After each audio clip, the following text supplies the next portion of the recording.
What's up, guys? Mason the Brock Henderson here, and this is She-Hulk Attorney at Law, Season 1, Episode 4. Is this not real magic? Painfully, painfully, painfully not funny. Oh my god. Here's the thing. I think I realize now how this show would work. It would work as like a little funny spin-off series, something like the I Am Groot series. Just funny little ideas of, hey, what if Wong wanted to sue a magician because he's using real magic and he shouldn't be outside of Carmitage? Or, hey, what if Emil Blonsky turned his life around and wanted to go live with all these women? What would that be like? Just funny little one-off things, but no, it's whole episodes where we have to deal with this. And it's turned into these big, more important ideas than it really should be. And so we just have all this time spent in between doing nothing funny with these ideas. Nothing.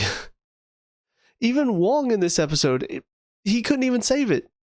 He and Emil were the only two things that were able to keep me from just absolutely just smacking my head into oblivion. That he couldn't do it in this episode. My head hurts because the amount of times I smacked my head out of frustration it's in pain at the moment, because it's so many stupid things. I mean, first of all, this whole court case, to begin with, it's an idea that, like I said, it sounds more like a fanfic, little funny, whoa, what if we did this? It doesn't sound like a real episode of a Marvel show. When I think about a Marvel show, I'm thinking about something action-packed, something building character. No. This is just, oh, this is a funny little idea, isn't it? That's not what I want to watch in a Marvel show. This is a sitcom. This is a courtroom sitcom. This should be on, like, what was the... I can't remember the one show called, like, Night Court or something like that. It had Bernadette from Big Bang Theory, and then it had Jenkins from The Librarians, who I think he was also in a previous iteration of the show. This was like a sequel series much later than the original, but this feels like something that should be in that type of show, because it's a sitcom. It's ridiculous. It's goofy. So yeah, that works. This idea works in a sitcom. This is not a sitcom, though. It's not. It's presented as a comedy, but it's not a situational comedy. But that's what these stories feel like. And that's where I'm just, it's losing me. It's losing me on its premise. It's losing me on its idea because it's not doing anything interesting with it. We didn't even see anything more of the guys that attacked her at the end of last episode, so that story is just put on the back burner for now. Why? Why not do something else with that? I mean, even Daredevil knew not to take its courtroom stuff too much into the series. It was involved, for sure. It was there. But it was not such a big deal, even though Matt Murdock is an attorney. So why are we spending so much time in the courtroom? We've been in there every single episode, I think. First one, yeah. Second one, actually, I don't think we were in the second one. Third one, we were representing Emil. So, or no, not even Emil. It was the dentist stuff. Now this one, we got the Wong case. It's just... So outside of that, the fourth wall breaks, once again, just do not work. And the two most frustrating in this one have to be the beginning and the end, because both of them just feel like it's talking directly to the audience and trying to tell them what they think.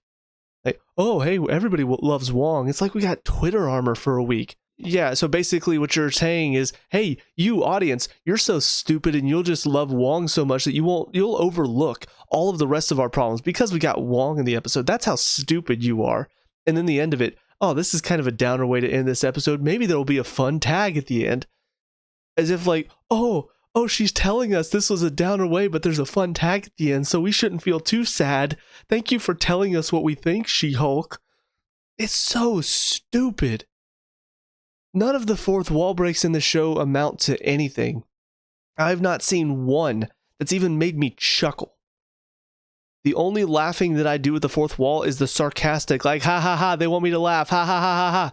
Like, there's no actual comedy being done with these, and it pisses me off. Because again, we've had 2 Deadpool movies before this that showed you how to do fourth wall breaking. You can do it and be funny. This is not funny.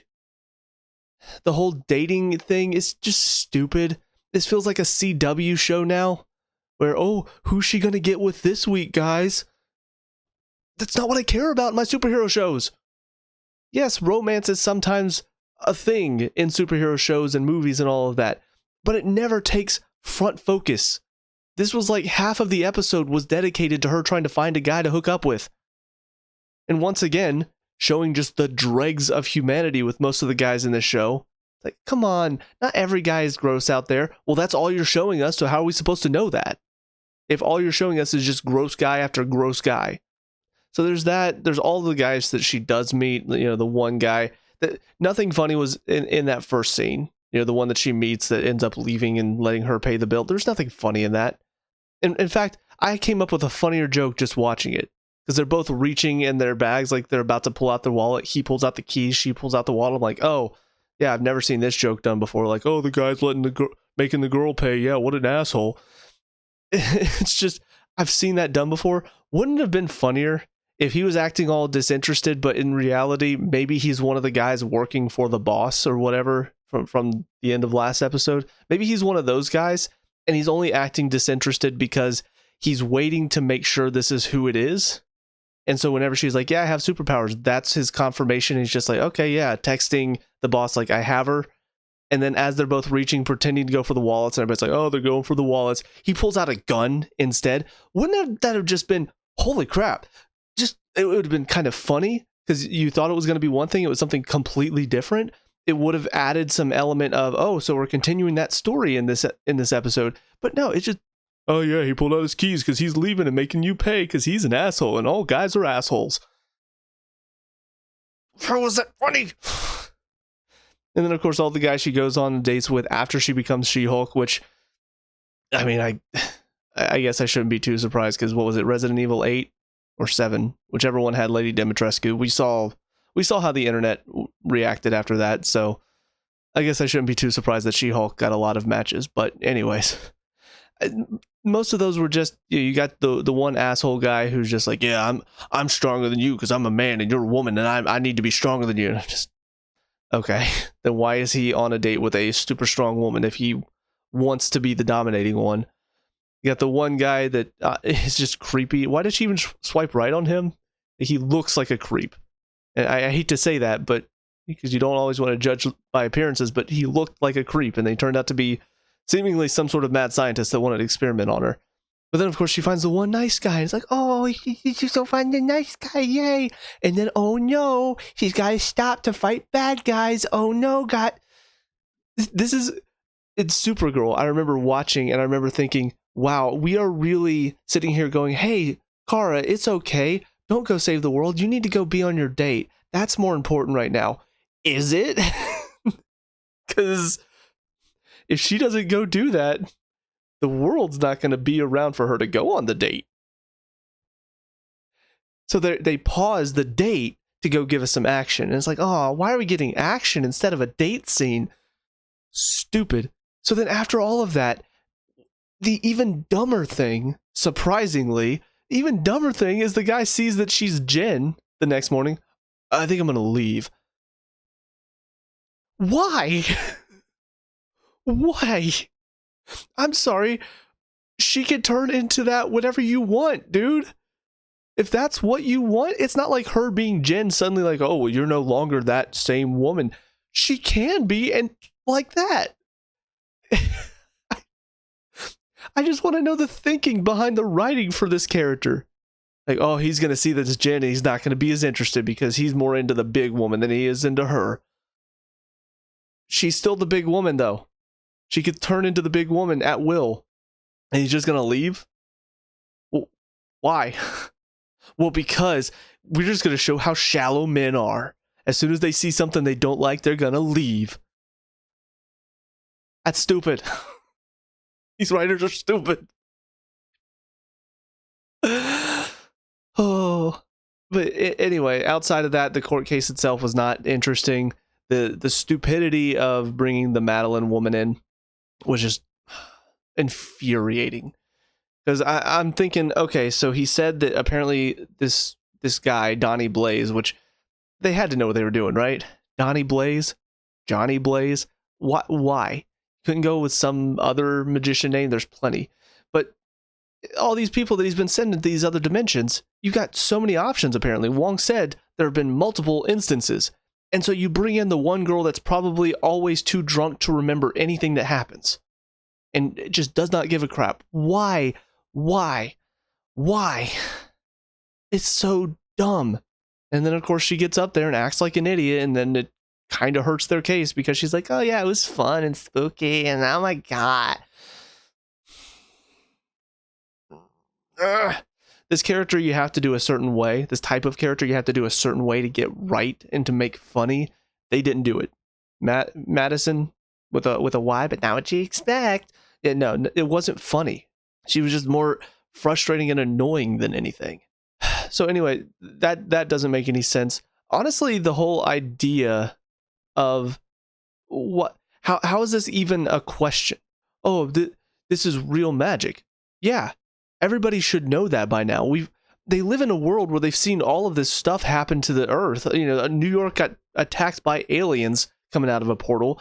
You've got all these instances where this type of magic is not something to be played around with. And the fact that the judge is like, I don't know. Like, I don't, it was really dumb. Again, this is an idea that sounds more like a sitcom-y idea. Even the way the judge acted at the end, you know, when he pulled the bunny rabbit out from behind the thing, even though, I mean, you could clearly see the guy putting the bunny rabbit behind the thing.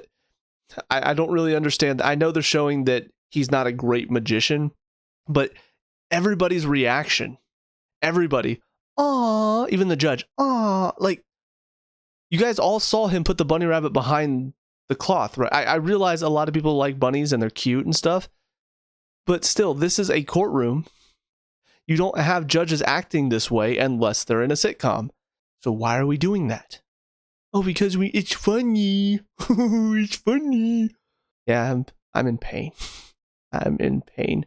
And now we got this whole court case with, I called her Titania, I think is her name. I mispronounced it earlier this season. I don't care.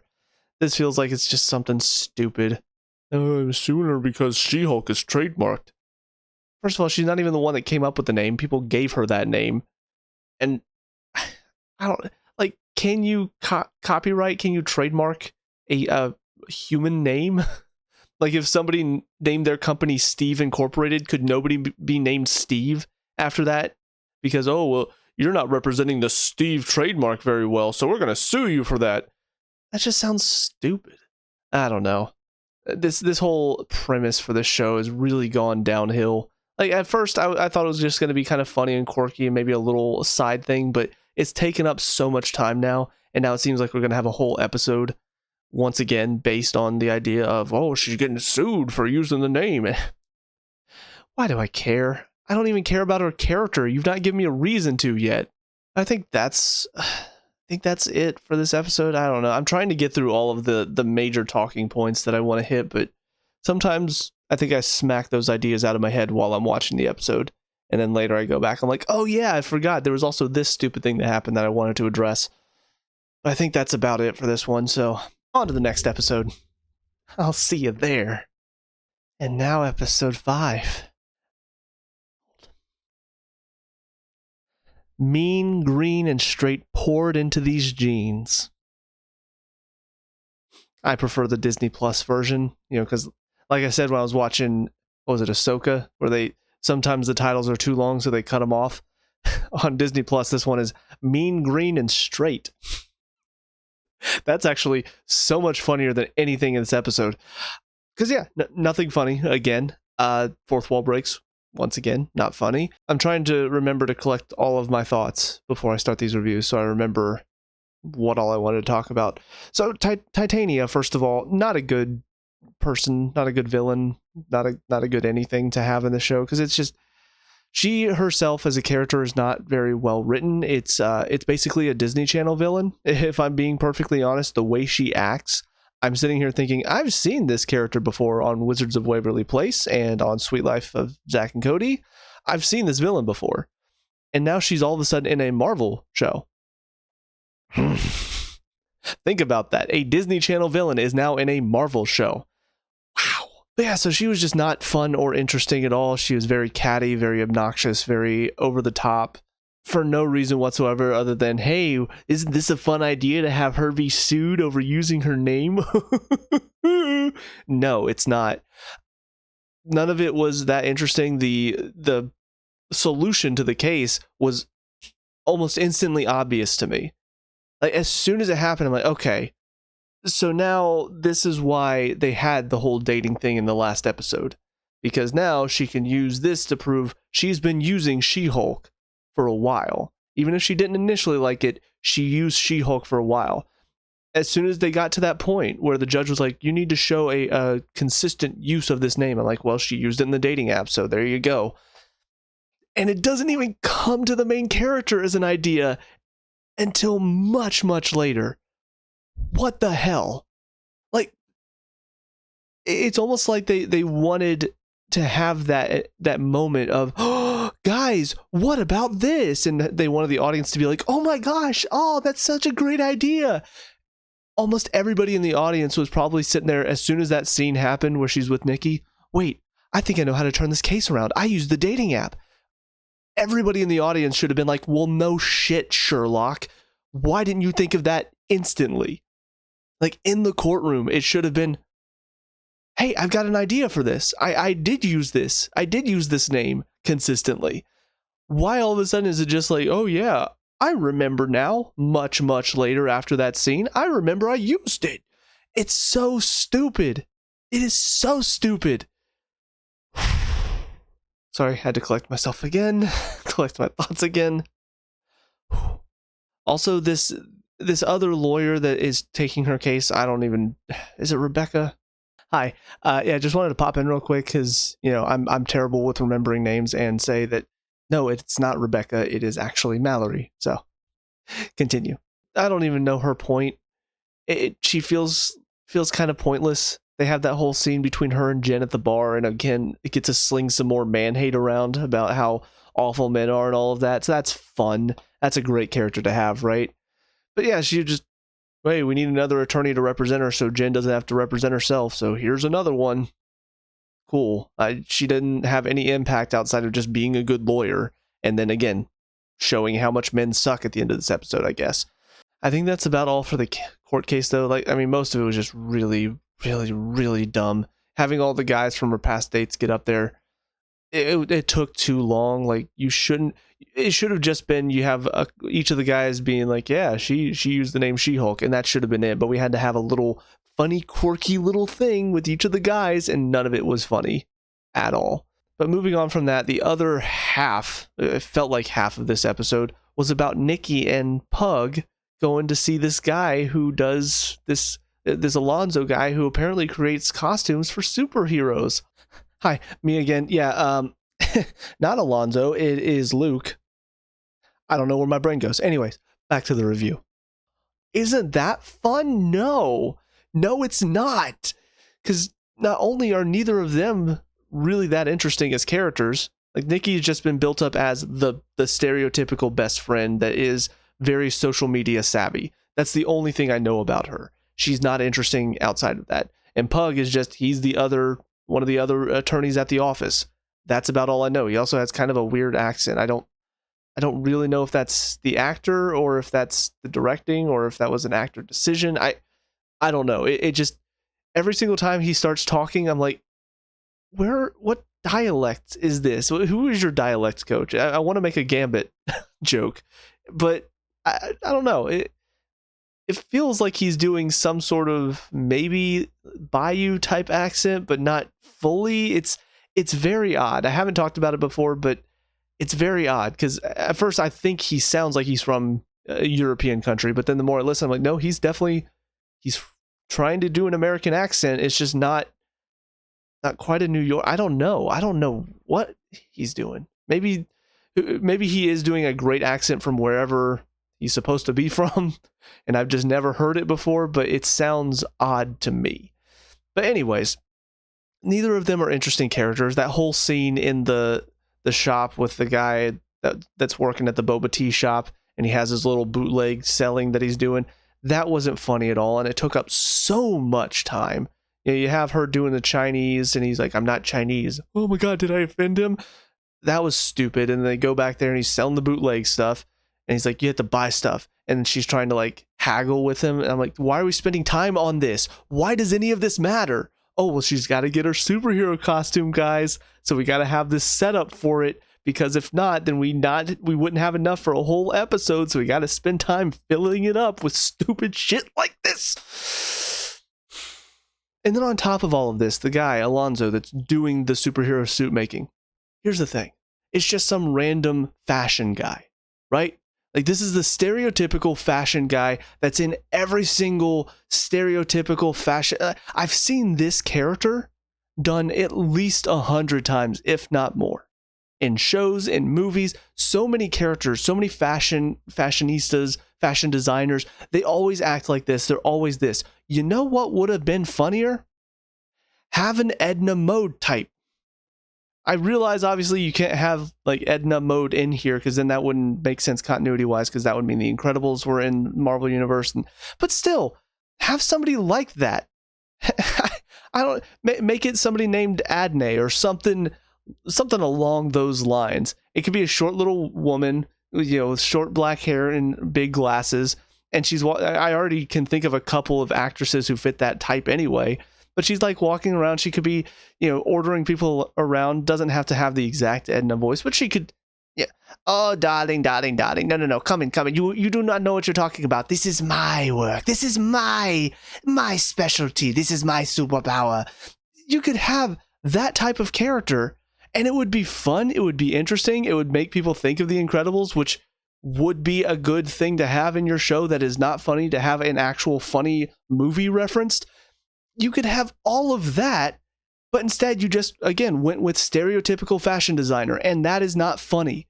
None of what he said was unique or original or different. It was exactly everything I've heard, but he's making fun of her clothes. He's making fun of how she looks. He's making fun of how she's dressed. He thinks she's not all that special, and then Nikki has to be the one to tell her why she's special. And it's derivative. It's dumb. It's stupid. I know I keep saying it, but painfully unfunny is the greatest word I can use to describe the show, because man, do they have no idea how to make jokes land.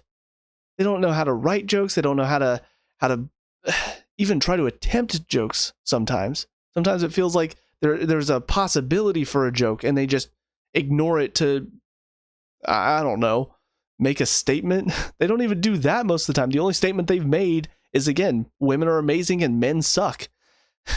That's about it. And once again, where's the superheroing?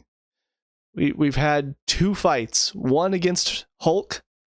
I guess technically if you count the first fight against Titania, but that I don't even count that as a fight, because she caught one piece of furniture and threw it back at her and then punched her, and then fight was over. That's not a fight. She fought Bruce. And that's not even really that much of a fight, because it's more so them just sort of family fighting. And then she fought those guys, which was not even really much of a fight either, because they didn't even stand a chance against her. So it was super easy. She's not actually had a fight that's tested her. The only fight that she's had that's tested her is in the courtroom, and that's not what I'm here for. I'm not here to watch courtroom drama, or not even drama, courtroom sitcom. That's not what I wanted to see in this show. Yes, you can have her be an attorney. Yes, you can show the struggle between being a superhero and being a superhero attorney. That could be an interesting dilemma, but we're not getting that. We're just getting her struggle as She-Hulk, as an attorney, and that's it. We're not getting why it's hard to be both a superhero and an attorney and try to live a normal life. It's been mostly focused on the courtroom stuff and why that's so difficult for her and why she's struggling to make it. Well, it's because she's a new attorney. She's new at this. She's new at being a superhero attorney. Once she has a few more cases under her belt, I'm sure it'll be no problem for her. She'll get it. It'll be no struggle. But there should be some struggle between trying to be an attorney and trying to also help save people, help be a superhero, and then also trying to live her own life. And the struggle between being Jen and She-Hulk, and how she's trying to cope with having these 2 different identities. And it's like that is very quickly thrown in there with the whole dating app thing. The superheroing stuff has not even been a factor, and the attorney stuff is just taking up the entire episode every single time, and that's not compelling. Okay, I think I'm done ranting. At least, well, I'm done ranting about this episode. Obviously, we've still got 4 more to go, but I'm over halfway through, guys. I'm so close. Okay, well, we're moving on, so on to the next and final of these 3 episodes. I'll see you there. And now episode 6, Just Jen. I swear it's so weird. This show feels like it saw the Barbie movie and was like, hey, we're going to take some of that and we're going to do it better, and did it 10 times worse. But this came out before the Barbie movie, because there was the speech she gave Bruce at the beginning in the first episode about how tough it is to be a woman. Felt very reminiscent of the speech that I don't remember her character's name. America Chavez, I think, is the actress's name. Her character gives in Barbie. Felt very similar. And now we have an episode called Just Jen, which references obviously the best song in the entire Barbie movie. But this came out before Barbie. So it's almost like the makers of Barbie saw this and was like, God, this is shit. What if we did it better? And then they took it and made a better movie than this whole show has been. God, it's frustrating. Because yeah, she even says it to the camera. I know. Isn't it weird that we have a wedding episode? It feels kind of like it's interrupting everything. But, oh well, I'm going to look so good in my dress. It's like the writer's just saying, hey, guess what, audience? We're going to write whatever we want. It's like they're trying to drive normal people insane. Because I feel like I'm going insane watching this. There's so much about this that makes no sense. She shows up as She-Hulk, which of course upsets the bride, because why wouldn't it? It's just like whenever somebody announces that they're pregnant at a wedding or they propose at a wedding, of course the bride's going to be pissed. That's their special day, and you're going to show up and take the attention away from them? Sure, the bride ends up being kind of an asshole, so you don't really care that she's getting the attention taken away from her. But even if especially if she wasn't an asshole, that's a dick move from Jen. To show up as something that's obviously going to take away the attention from the bride. But she does it anyway, and then things just go from bad to worse for her, because of course, her friend from high school is not actually treating her like a friend. She's treating her like like she doesn't care about her. She's doing all these petty, catty little things because this is a Disney Channel show now, and this is how the writers of Disney Channel shows think that people act towards each other if they're friends. Obviously, they have to have Titania back because, again, Disney Channel, so we need this villain to come back and act all catty and petty and stuff and show up at a wedding to ruin it for Jen because she has a hard-on for trying to ruin things for Jen. And when Jen points it out, of course, everybody's going to be like, no, you're just thinking too hard. This isn't all about you. She just wants to be here because that's what they do on Disney Channel shows. This is a Disney Channel show. This is not a Marvel show. It's funny because I remember saying the same thing about Miss Marvel. I remember thinking to myself, this feels like it's written for Disney Channel, but it still felt like a superhero show just on the Disney Channel. It felt like it was written for teens because it was about a teen and there was a lot of high school drama and, multiple relationships and all of that stuff, and who's she gonna get with, and oh my gosh, it's so hard being a girl in high school and all this stuff and hiding her secret identity and all of that. It felt like almost like a cartoon superhero show for kids. Like that's what that felt like. This doesn't even feel like a Disney Channel cartoon show. It doesn't feel like a show intended to be a superhero show. This feels like it's, I don't even want to say Wizards of Waverly Place, because that at least had some fun magic and stuff, which is kind of otherworldly. This doesn't even really utilize the fantastical elements that well. They just throw it in there as if, guys, we're a Marvel product. See, we have all these superhumans and stuff. It feels pointless in most cases. But this feels more like a That's So Raven or a Hannah Montana type of thing. Like I never really watched those shows because it didn't appeal to me. I watched a few episodes here or there, and they had some funny bits in it and stuff. But this is what that feels like. You've got this character who's trying to fit in, and she's trying to make her way in the world, but she keeps getting shit. And she's got this villain up against her now that is just catty and petty and wants to make her life miserable because, you're not as important as me, and I'm so amazing. And then you got the fight at the end, which makes no sense. She just wants her to hulk up for whatever reason. I assumed it was to make her look bad. Like she wasn't going to fight back. She was just going to throw a bunch of insults and make Jen punch her around. And then that was going to be like, hey, look, here's a problem. You know, look at what she did to me. But instead it turns into, no, she's fighting her back. She's very clearly the one instigating it. And then at the end of it all, she does a little slip and fall, which wasn't even that convincing. Her veneers break, and so now her teeth are all like big and hideous, and I'm just like, okay, so ha ha ha, she's ugly now. Like that's you want to talk about like the whole women empowerment message. Your whole thing with this character is as soon as she trips and falls on her face and breaks her veneers, now she's ugly. And oh, isn't it funny now that she's ugly because her teeth are hideous?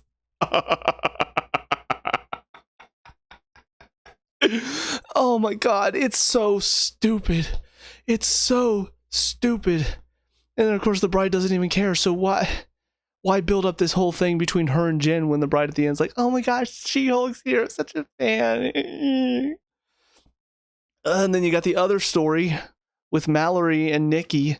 They're helping this Mr. Immortal. That whole story was stupid and pointless, except the only thing I can think of to come out of this is, once again, aren't men just the worst? Aren't men just terrible? Look at oh, he's a nice guy, but look at all the awful things he did. It's stupid. And not only that, but this guy's powers don't even make any sense with how he's utilizing them. I thought it was like he dies, but then he resurrects type of thing. Like he dies, he gets taken to the morgue, but then he comes back to life and walks away and creates a new life for himself. But it seems like he dies and instantly regenerates. So how is it that he's gotten away with this so many times before he finally got caught? Like there were several instances, like he got hit by a bunch of cars. Nobody noticed that he just got up and walked away. You know, the one time he took the cyanide pill, so what, he just died? Did he not just instantly come back from that? You know, like there's several instances where it feels like his death, his body instantly regenerates, so they should have been like, wait, you're fine now, 2 seconds later. But it seems like they saw him die. He was written off as dead.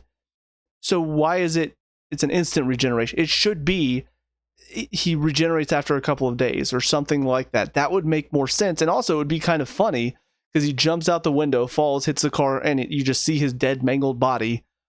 And they're just like, well, okay, I guess maybe he's not Mr. Immortal. And then he shows back up at the office 2 days later. Wouldn't that be so much funnier? Wouldn't that be a funnier concept? Just like, well, I guess he is dead. Shows up 2 days later. What? How did I told you I'm Mr. Immortal. Funny joke. Slightly comedic. Maybe done before, I don't know, but slightly comedic. But instead, we just see he jumps out the window, falls and hits the car. We go down there and he's standing back up and there's like this goofy music playing as he puts on a hat and walks away. How is that funny? How is that funny? You have potential for a joke there and you just ignored it and did something completely irrelevant. And also opened, again, a huge plot hole. And how did he manage to fake his death all these times if he actually doesn't really die for that long, if at all? And then, finally, the whole thing with whatever group this is that's trying to get her She-Hulk's blood. I don't know. Like, it's the first time this actually felt like a Marvel movie, or a Marvel TV show, I guess, because they end showing the laboratory and showing the people putting the syringe into the briefcase, and then they play what sounds more like actual Marvel music and not just some random hip-hop or rap song. So at the very least, this is the first one that ended what felt like a Marvel show and not some stupid sitcom that should be, again, probably on the Disney Channel. But I don't know, it feels stupid. It feels obvious to me. Like, if you had shown those guys attacking her, and then maybe they get into the van to drive away. Did you get it? No, I didn't. Oh, the boss is going to be angry. Okay, so you're hinting that there's some organization out there that's going after her. Or you could have even just not even have them say, did you get it? Just have them get in the car. Oh man, boss is going to be pissed at us. Just a hint that, okay, so there's something coming after her. We don't know what, but there's something. So now there's a little bit of mystery. And then maybe give us a little bit more in the next couple episodes. Maybe we see, I'm assuming it's going to be this, what's his name? Todd, the creepy guy. I actually don't even know if he's going to come back. Because at first I thought he was coming back because maybe he was involved in whatever this is. Because he does seem the most creepy out of all of those guys. But then whenever they used it to help her remember that she got on the dating app and that's how she won her court case, then I'm thinking, okay, so that's the only reason he came back. But he was my biggest suspect as far as an organization that's trying to go after her to get her blood. That's what my mindset was. But again, now I think he's served his purpose, so I don't know if he's coming back. But give us something just to let us see that, yeah, there's an organization, they're working in the background. We don't know what they're doing yet. These posts on this intelligentsia or whatever it's called, this, again, more social media commentary. Oh, aren't people just the worst? Okay, are you going to say anything else about it, or are you just going to say what everybody already knows? Because so far it's just saying what everybody already knows. But you have those posts on there talking about she needs to die, go after her, blah, blah, blah, all of that. And then it's like, okay, so maybe there's something going on here, and we don't really understand what is happening. We don't really understand who this is. We don't know what their plans are. But the fact of the matter is, we saw them try to take her blood. We saw that happening. We saw that he said, yeah, I couldn't pierce the skin once she hulked out, once she became that ugly green thing. We know what they're trying to do, which means I can make a lot of pretty solid guesses and say, okay, so either one, they're trying to use her blood to synthesize a way to kill her, or two, whoever the boss is that's running this thing wants to become a Hulk himself, so that way he could kill her by being a Hulk himself. Those are my two guesses. If it's neither of those, okay, well, they did surprise me a little bit, unless it's something really stupid, in which case, then it's one of those surprises that, oh, it's the trees. Oh, the trees are the bad guy. Thank you, M. Night Shyamalan. That's a really surprising twist. Nobody could guess that because it's so dumb that nobody would even think of it. So we'll see what they decide to do that with that, but I don't know. It feels like this is the first time that, again, I'm seeing an actual attempt at a Marvel show, and it's basically the end of that one episode where she gets attacked, and then the end of this episode where we see a laboratory. I'm guessing this guy that approached her at the wedding probably involved, more than likely, because he's the first decent guy. So if it's a decent guy, I mean, obviously that means that he's probably hiding something, and he's working for the secret organization. That's the only reason that a guy would even act decent, is because he's secretly evil and trying to hide that from her. Because all men are trash. Don't you know this? Don't you know that? Well, don't worry. If you don't know that all men are trash, She-Hulk will be the one to tell you. Let me tell you. So anyways, I think that's about it for this one. Yeah, 3 more episodes down, 3 more to go. God, it's... I don't know. I knew it was going to probably have its moments. I was hoping, because some people, the people that I talk to that are more casual fans, like they're definitely not as critical as me. They definitely don't look into the details as much as me. I know my dad is somebody that's like that. I have a couple of friends that are like that. They just sort of watch. They don't think about it too hard. And they said She-Hulk was a good time. So I'm thinking, okay, so I'll probably have my issues with it because I am a bit more critical. But at least it sounds like there will be some fun moments in it. There's not been. Outside of Wong and Emil, there's not been any fun to this. It's been so bland and unfunny and frustrating and stupid. And again, I know I'm more critical, but wow. I don't even have to really think that hard to find so many issues with this show. And I can't even say it's just not a show for me, because even just in the mindset of, and I know I've heard this argument used before, but the whole idea of women empowerment, you want to have something like that, but you also show how somebody like Titania, with Mallory and with Nikki, we have these moments where, oh, aren't they so powerful? And then you show the women on the other side that all married this Mr. Immoral person, and a lot of these women are bitchy and catty, and it's like, you can't do both. You can't sit here and say, oh, aren't all women amazing? And then show that there are a lot of women that are not. And again, you want to have this message that all men are trash, and yet you're having her try to look for a guy to date. That's going to go against your whole message of all men are trash. Like, I don't know. it feels like the themes in this, the morals in this, for the people who are watching this for that, because there are going to be some that are just going to watch this because, oh, it's She-Hulk and she's a woman and I feel represented. There are going to be people that feel that way. Even for those people, you still have so many things that are just hypocritical. I don't know. I'm ready for this to be done, ready to move on to something else. Hopefully it's better than this, but I know there are some.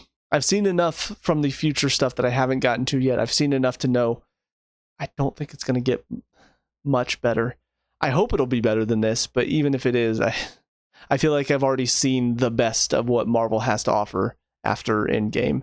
So it's only downhill from what I've seen, at least. But anyways, all that being said, that's it for these 3 episodes. Let me know what you guys think down in the comment section below. What were your thoughts on these 3 episodes? Let me know. We can talk about and discuss all that good stuff.